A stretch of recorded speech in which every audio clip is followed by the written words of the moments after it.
네, 믿음, 소망, 사랑 시리즈 계속 하고 있는데요. 오늘 소망 12번째 시간입니다. 요한계시록 말씀을 가지고 함께 강해로 이 소망에 대한 주제들을 나누고 있는데 오늘 12번째 시간이고요. 오늘 제목은 참과 거짓이 드러나는 날이 옵니다 라는 제목이고요. 본문은 요한계시록 19장 1절에서 10절까지의 말씀으로 함께 은혜를 나누고자 합니다. 인생을 살다 보면 죽음에 대한 소식을 우리가 접해요. 세상에 안타깝지 않은 죽음은 없죠. 다시 볼 수 없기 때문에 이 땅에서 유한한 삶을 사는 우리가 다시는 볼 수 없는 그 생명을 볼 수 없기 때문에 어느 한 안타까운 죽음은 모두가 다 안타까운 죽음이죠.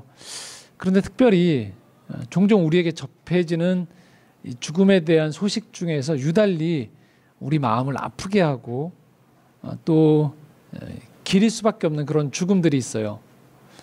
이번 설 명절 때에도 그런 한 분의 또 이 죽음에 대한 소식이 들려왔었습니다. 그분의 성함이 윤한덕이라고 하죠. 국립중앙의료원의 중앙응급의료센터장이었어요. 응급에 대한 것들을 전체 총괄하시는, 설 연휴 중에 돌연사를 하신 거죠. 4일 밤 6시에 그러니까 주말부터 가족들에게 연락이 안 됐는데 늘 가족들과 연락이 잘 안 되던 경우가 종종 있어서 병원 일을 하다 보면 그런 줄 알고 있었다가 아마 가족이 숙소를 찾아가 보니까 집무실 책상에 앉은 채로 발견됐다고 해요. 앉은 채로. 사인은 이 초과 근로에 따라 근무 시간보다 훨씬 더 많은 시간을 일하면서 거기에 따른 과로사로 추정된다라고 하죠. 52시간이 도입이 돼도 이 장들에게는 이게 해당이 안 되거든요. 법이. 저도 해당이 안 됩니다.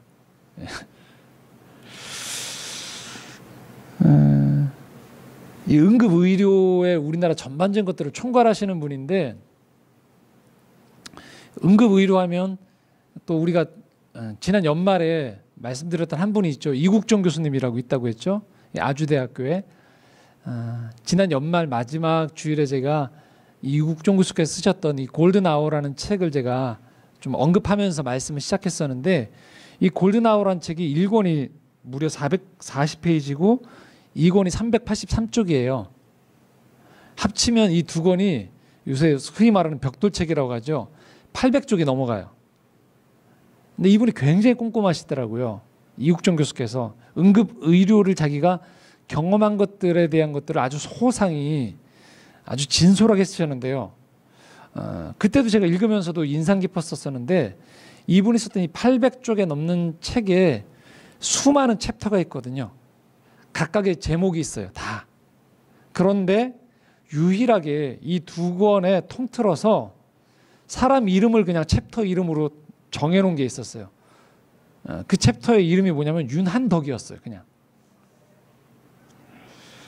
너무나도 열악한 우리나라 응급의료계 현실 속에서 가장 중심에서 이 일을 묵묵히 감당하고 있는 이 윤한덕 센터장에 대한 이 경외감이 그 글에 묻어져 있어요. 처음 이국종 교수와 첫 만남은 이 책임자와 이 민원을 제기하러 온 교수 입장에서 이렇게 만났는데, 이국종 교수를 평소에 저희가 보면 이국종 교수는 굉장히 깐깐하고 도도해 보이는데 이 책을 읽어보면 분위기가 정반대예요.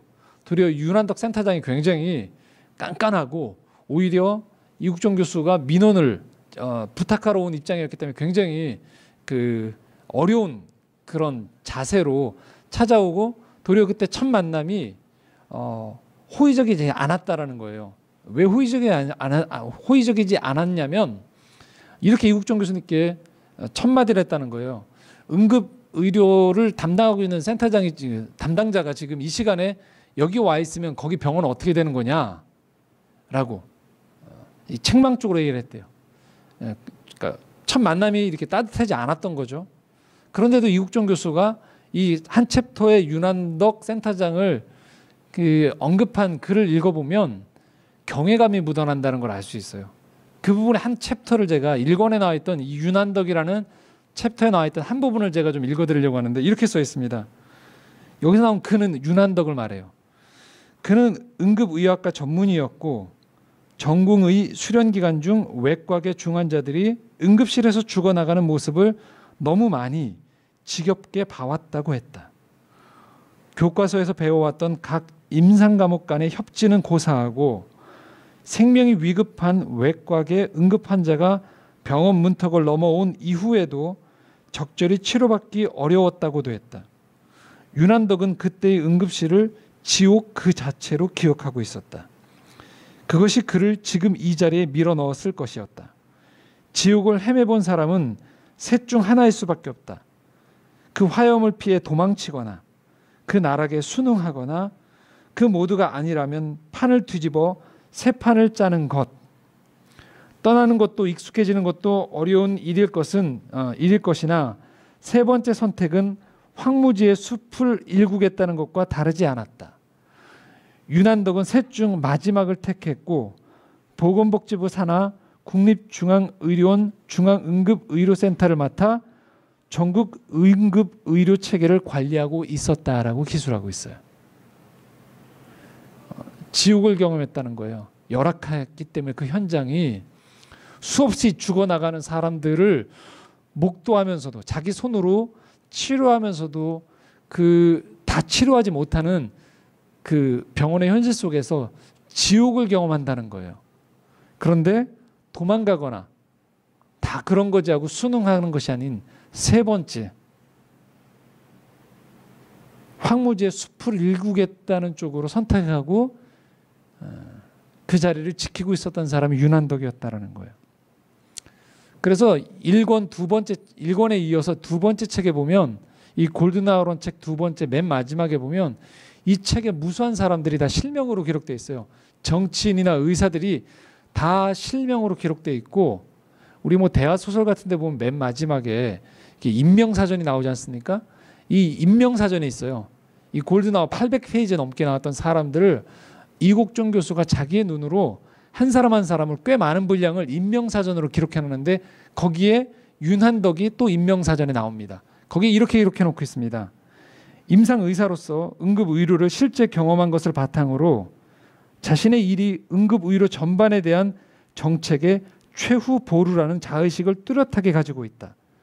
내가 본 윤한덕은 수많은 장애 요소에도 평정심을 잘 유지하여 나아갔고 관계, 그러니까 정치, 관, 정부 주도의 관계에서의 출세에는 무심한 채 응급의료 업무만을 보고 걸어왔다. 그가 보건복지부 내에서 응급의료만을 전담해 일을 시작할 당시만 해도 정부 내에서는 도움의 손길이 없었다. 그럼에도 윤한덕은 중앙응급의료센터를 묵묵히 이끌어왔다. 이렇게 기술하고 있어요. 우리가 이런 한 사람의 죽음을 접하면서 우리가 새삼 깨닫는 게 있어요. 그것은 인간이란 존재가 우리가 어떤 면에서 보면 참 유약해요. 자기 이익에 충실하고 또 자기에게 손해 끼치는 것은 안 하려고도 하는 존재가 기본적으로 우리가 알고 있는 인간이란 사람의 속성이거든요.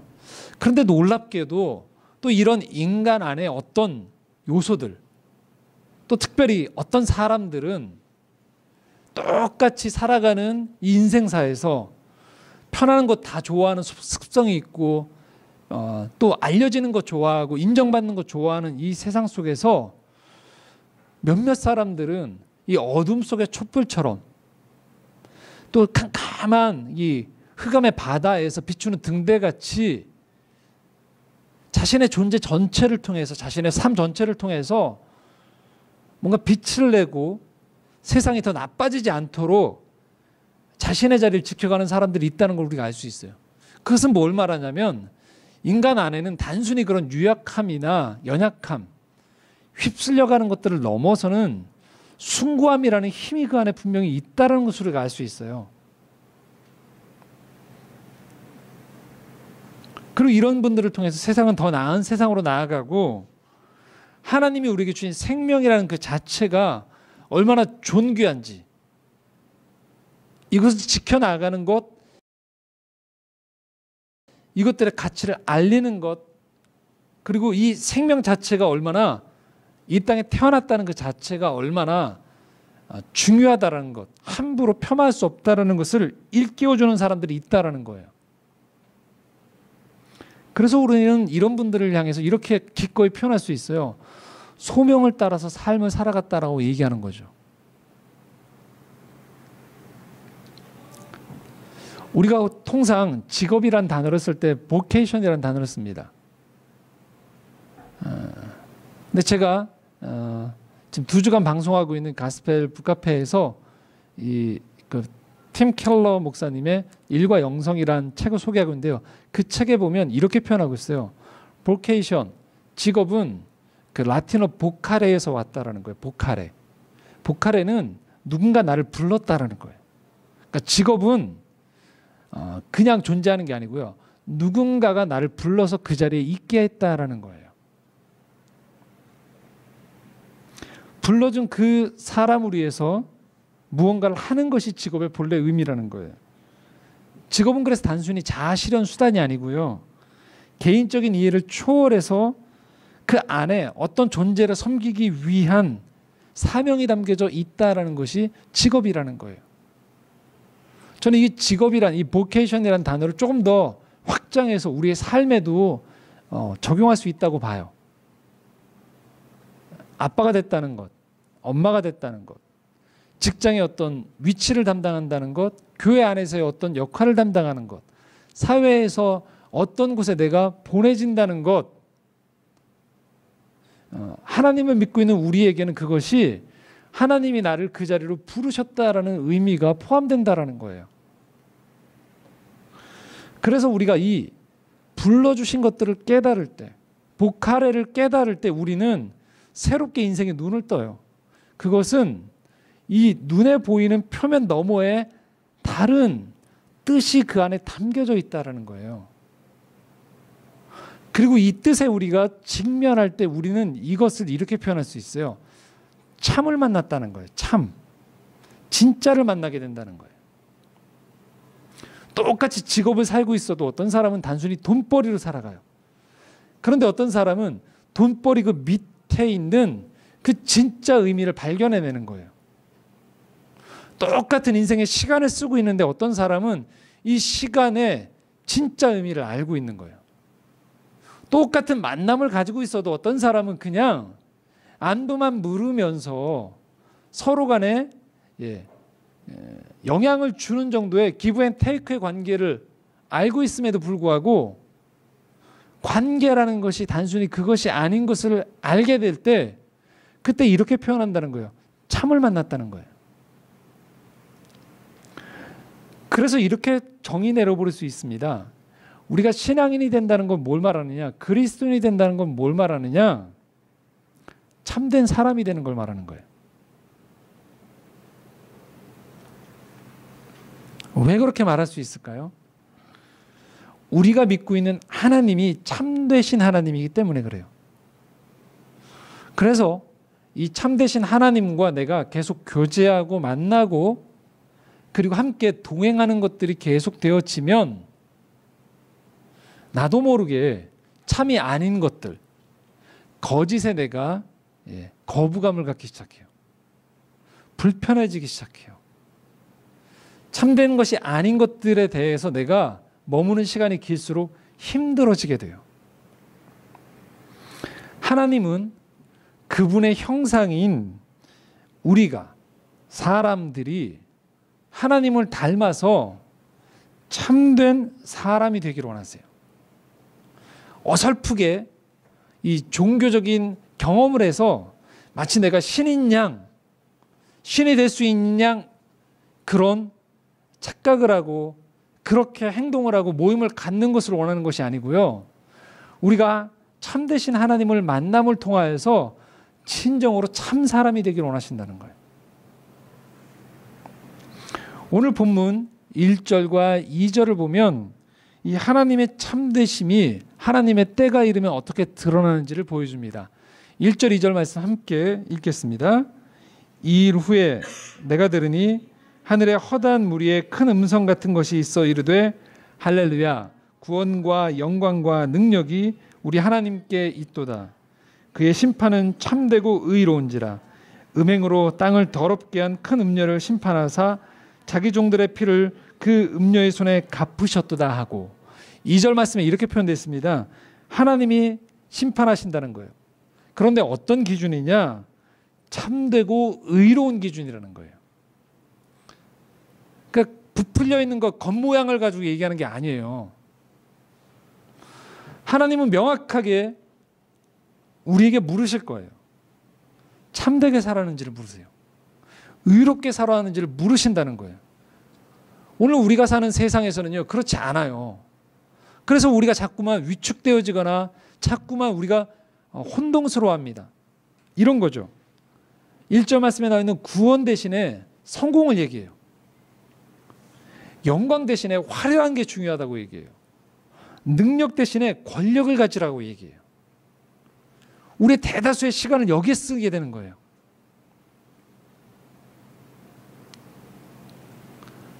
성공했다고 여기지만 그래서 사람들은 그 성공 뒤에서 허탈해져요. 분명히 많이 남들 보기에도 화려한 것들을 많이 가졌다고 하는데도 불구하고 그것이 허망해져요. 그리고 남들이 저 사람이 힘을 가졌구나라고 부러워하고 있는데 그 힘이라는 것이 유한해요. 10년 이상 권력을 가진 사람들이 드물어요. 또 장기간 힘을 가진 사람들은 그 말로가 좋지 않게 되어지는 것들을 경험해요. 그런데도 사람들은 이 땅을 살면서 진정한 의미에서의 구원과 영광과 능력을 만나지 못하기 때문에 이 모조품에 계속 자기 인생을 허비하는 거예요. 그러나 우리가 참되신 하나님을 만나기 시작하면 하나님은 우리 인생에서 왜곡된 것들, 허탄한 것들, 허망한 것들의 이 그림자와 껍데기를 자꾸만 비워내게 요청하세요. 그래서 우리 인생을 통해서 결국 내 인생의 진정한 구원, 영광, 능력을 하나님을 통해서 만날 수 있고 그분께 이 모든 것들을 올려드리는 가운데에서 나라는 사람은 참된 사람이 되어서 살아가는 것이 중요하구나라는 것들을 깨닫게 된다는 거예요. 여러분, 우리가 기억해야 될 게 있어요. 사람들은 다 속을 수 있어요. 화려하고 유명하고 성공했다고 할 때. 그런데 하나님 앞에 그것들을 가지고 갈 수가 없어요. 하나님은 속지 않으세요. 하나님은 우리가 얼마나 참된가, 의로운가를 물어보세요. 우리가 사는 세상이 하도 편법이 판을 치고 불의와 거짓이 난무하다 보니까 우리도 모르게 참되고 의로운 삶에 대해서 이것이 이상주의라고만 자꾸 생각을 하는 거예요. 그러나 참되신 하나님을 우리가 만나기 시작할 때 하나님은 이 삶이 진짜라는 것을 우리에게 보여주세요.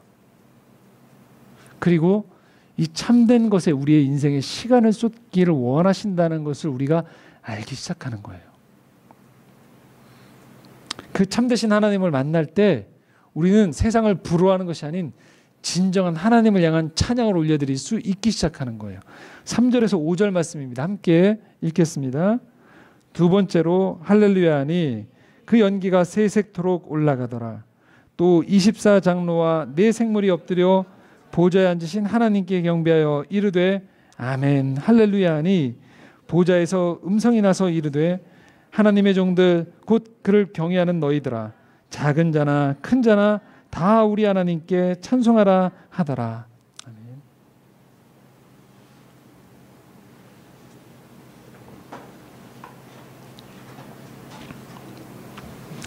5절 말씀 이렇게 얘기하죠. 작은 자나 큰 자나 다 우리 하나님께 찬양을 올려드린다는 거예요. 작거나 크거나 상관이 없다는 거예요. 모든 참된 자들은 하나님을 향해 진정한 노래를 올려드리면서 기뻐하는 거예요. 세상에서 누가 얼마나 더 큰가를 중요시 여기고요, 얼마나 더 높은 곳에 올라가느냐를 중요시 여겨요. 그리고 그것을 가지고 웃는 척하고 있죠. 하지만 하나님은 분명한 인생의 기준을 가지고 우리에게 다시 한번 물어보시는 거예요. 네가 지금 가는 길이 참되냐? 너는 참된 그리스도인으로 살아가고 있느냐를 물어보세요. 그래서 우리는 이 참되다라는 기준 앞에서 이 신앙의 빛을 다시 한번 비춰보기 시작해야 돼요. 자녀를 양육할 때 우리 자녀가 얼마나 이 땅에서 성공하느냐가 아니에요. 얼마나 참되게 살아갈 수 있는가를 내가 부모로서 알려줄 수 있는가, 함께 할 수 있는가가 중요한 것이겠죠. 내가 직장 생활을 하든 장사를 하든 또 내가 어떤 예술 영역에서 일을 하든 저처럼 이 신앙 안에서의 풀타임으로 일을 하든 그 어떤 영역이든요. 하나님이 물으시는 기준은 명확합니다. 참된가예요. 거짓되는 것들을 계속 몰아내는 가운데에서 진리 앞에서 참되게 살아가느냐를 하나님 물으신다는 거예요. 이렇게 참되게 살아갈 때 내가 외형적으로 누리려고 했던 성공과 화려함과 권력에서 누릴 수 없는 기쁨이 우리에게 찾아오기 시작합니다. 그것이 바로 6절과 8절의 말씀이에요. 6절에서 8절 함께 읽겠습니다. 또 내가 들으니 허다한 무리의 음성과도 같고 많은 물소리와도 같고 곧 우레소리와도 같은 소리로 이르되 할렐루야 주 우리 하나님 곧 전능하신 이가 통치하시도다. 우리가 즐거워하고 크게 기뻐하며 그에게 영광을 돌리세. 어린 양의 혼인기약이 이르렀고 그의 아내가 자신을 준비하였으므로 그에게 빛나고 깨끗한 세마포 옷을 입도록 허락하셨으니 이 세마포 옷은 성도들의 옳은 행실을 이로다 하더라. 8절 말씀 보면 우리가 오해하기 쉬운 구절이 있어요. 이제 어린 양의 혼인잔치가 하나님의 그때 기쁨으로 맞이하게 되는데 하나님 만날 때 하나님이 옷을 입혀주는 거예요. 세마포 옷을. 성도들이 그 옷을 보니 옳은 행실이다라고 표현되어 있어요. 여러분 세마포 옷은요. 결국은 이 구약 시대 때부터 제사장이 입기도 하고 성전에도 사용되었던 이 재료지요. 근데 중요한 것은 이것의 옳은 행실은 내가 얼마만큼 이 행실을 가지고 하나님께 구원을 얻는다는 의미가 아닌 이 하나님이 오늘도 우리에게 내려주시는 그 은혜의 능력을 경험한 사람들, 구원을 경험한 사람들이 그의 반응으로 나오는 결과를 얘기하는 거예요. 오늘 말씀으로 정리하면 우리가 얼마나 하나님 앞에 참되게 살아갈 수 있는가가 하나님 앞에 입혀주시는 세마포 옷이라는 것이죠. 결국 우리가 살면서요 피해야 되는 게 있어요. 우리가 입으면 안 되는 옷이 있다는 거예요. 흉내내는 옷이에요. 부러워하는 옷이에요. 우리가 입어야 되는 옷은요 하나님이 오늘도 나를 창조하신 하나님이 나를 지으신 그 형상 그대로의 답게 참된 옷을 입고 나를 바라보고 사람을 바라보고 인생의 비전과 인생을 그려 나아가는 것이 진정 하나님 앞에 나아갈 모습이라는 거예요. 나를 이렇게 지으셨는데 나를 이렇게 본래 디자인하시고 이 자리로 이끄셨는데 하나님 앞에 서 있을 때 내가 엉뚱한 곳에서 내 시간을 보내는 거죠. 엉뚱한 모양으로 내 정체성을 만들어내서 그분 앞에 나아갈 때 하나님이 물으시는 거예요. 이것이 내가 창조한 모습인가? 하나님 되물으신다는 거죠. 그분 앞에 나아갈 것 결국 우리들의 옳은 행실인데 그것은 오늘도 참됨을 요구하시는 하나님 앞에서 거짓된 것을 비워내는 우리의 모습인 것이죠. 마지막 오늘 말씀은 9절 10절에 이렇게 청함받는 우리들에 대한 모습을 정리합니다. 함께 읽겠습니다. 천사가 내게 말하기를 기록하라. 어린 양의 혼인잔치에 청함을 받은 자들은 복이 있도다 하고 또 내게 말하되 이것은 하나님의 참되신 말씀이라 하기로 내가 그 발 앞에 엎드려 경배하려 하니 그가 나에게 말하기를 나는 너와 및 예수의 증언을 받은 내 형제들과 같이 된 종이니 삼가 그리하지 말고 오직 하나님께 경배하라. 예수의 증언은 예언의 영이라 하더라. 아멘. 10절에 보면 놀라운 말씀이 나와요. 그것은 이 말씀을 전해주는 천사를 향해서 요한이 경배하려고 하는 거예요. 그래서 천사가 만류하는 거예요. 왜 만류할까요? 너나 나나 똑같은 존재다라는 거예요. 어떤 의미에서? 하나님께 예배를 드리는 존재라는 거예요. 여기서 우리는 놀라운 비밀이 우리 안에 당도하는 것들을 알게 되어져요. 결국은 우리의 유일한 경배와 부러움과 경외의 대상은 오로지 누굴까요? 하나님이라는 거예요. 우리의 정체성은 뭘까요? 예배자예요. 그래서 오늘 여러분의 삶을 통해서 계속 물으셔야 돼요. 나는 위로는 하나님을 섬기는 가운데에서 진실하게 내게 주신 하나님께서 주신 것답게 살아가고 있는가가 중요한 거예요. 우리 옆에 있는 사람들은요, 기꺼이 하나님이 허락해 주신 형제 자매예요.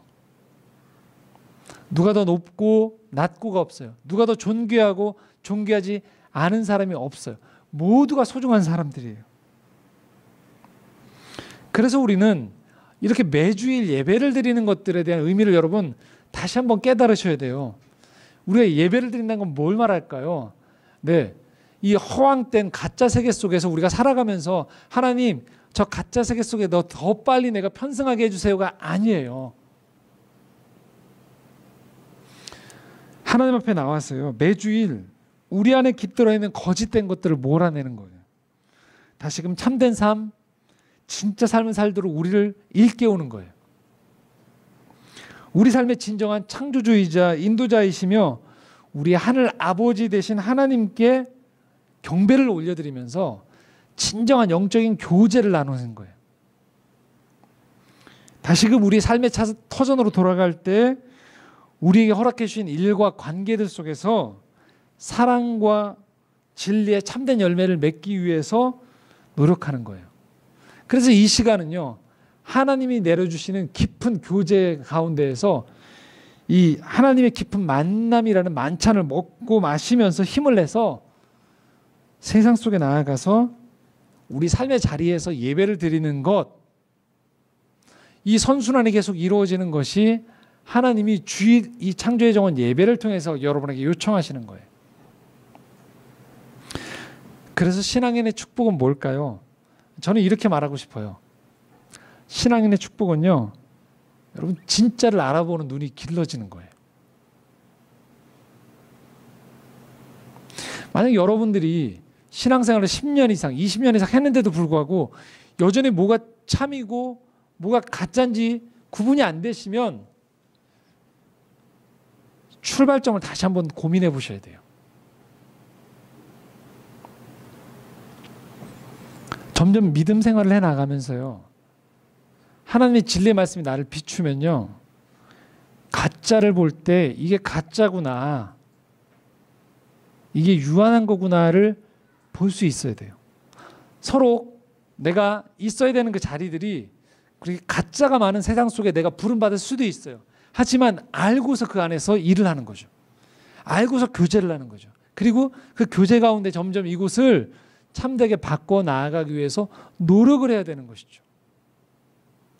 그렇지 않고 똑같이 거기에 현혹되어져서 내 인생의 시간을 그 가짜들에 떠밀려서 거기에 내 인생을 계속 허비하고 있다라면 어쩌면 우리는 우리 안에 이 참됨이라는 이 생명이 심겨졌음에도 불구하고 제대로 우리가 싹을 틔우고 그것들을 자라게 해서 열매를 맺지 못하는 상태인지도 모른다는 것들을 기억하시기 바랍니다.